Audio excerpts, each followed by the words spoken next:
ስልካችሁ ተጠልፎ ይሆን? በእነዚህ 3 ኮዶች አሁኑኑ አረጋግጡ። ተከታተሉኝ። እሺ፣ መጀመሪያ ስልካችን መደወያ ላይ እንገባለን። የመጀመሪያዋ ኮድ ወሳኝ ናት። ተከታተሉኝ።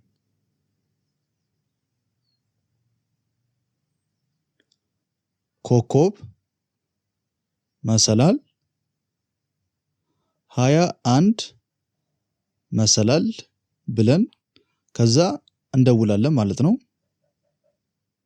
እሺ ውጤቱን እንየው። እዚህ ጋር እንደምታዩት ኖት ፎርወርድድ ወይም አልተላለፈም የሚል ከመጣ ስልካችሁ ንጹህ ነው ማለት ነው።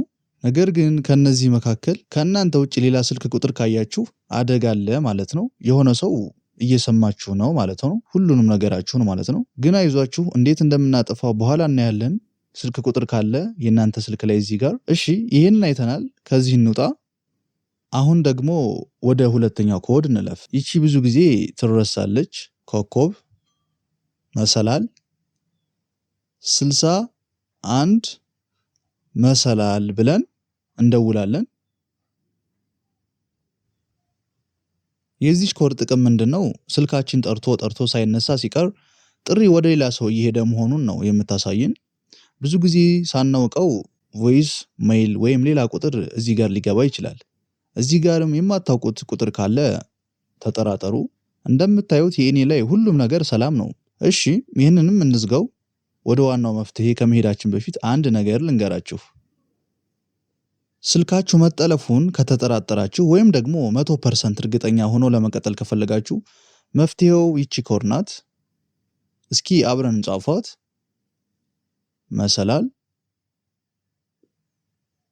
ድጋሚ መሰላል 0 0 2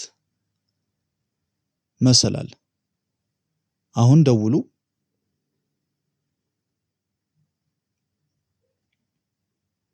ተመልከቱ፣ አርዝ ሰክሰስፉል ይላል።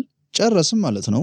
አሁን ስልካችን ላይ የነበረው ማንኛውም አይነት ጥሪ ማስተላለፍ ወይም ፎርዋርድ በአንዴ ጠፍቷል። ይህንን በየጊዜው ብታደርጉ አሪፍ ነው። እሺ የኮዶቹን ፓርት በዚህ ጨርሰናል። አሁን ከዚህ ሙሉ ለሙሉ እንውጣ። ኮድ ብቻ ሞክሮ መተው ግን የለብንም። አንዳንድ ዘመናዊ የሆኑ የጠለፋ አፖች በኮድ ስለማይገኙ፣ ስለዚህ ወደ ስልካችን ሴቲንግ እንሂድ። ከዛ ወደ ታች ወረድ ብለን አፕስ ወይም አፕሊኬሽን የሚለውን እንፈልጋለን።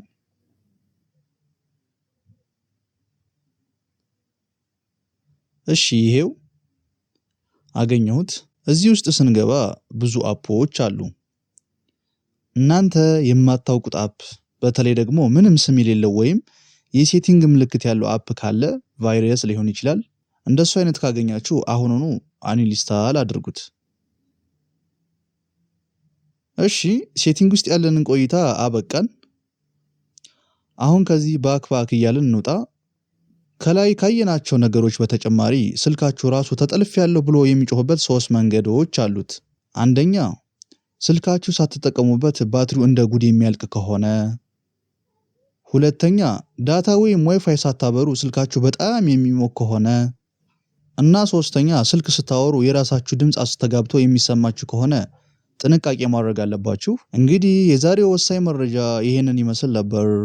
ቅድም ያየናቸውን ኮዶች አሁኑ ሞክሯቸው። እናንተ ስልክ ላይ ምን ውጤት መጣ? ፎርወርድድ የሚል አጋጠማችሁ? ኮመንቱ ላይ ጻፉልኝ። ይሄ ቪዲዮ ከጠቀማችሁ ላይክ ማድረጋችሁ እንዳትረሱ። ለቻናላችን አዲስ ከሆናችሁ ደግሞ ሰብስክራይብ በማድረግ የደውል ምልክቷን በማብራት ቤተሰብ ይሁኑ። በቀጣይ ቪዲዮ እስክንገናኝ ቻው።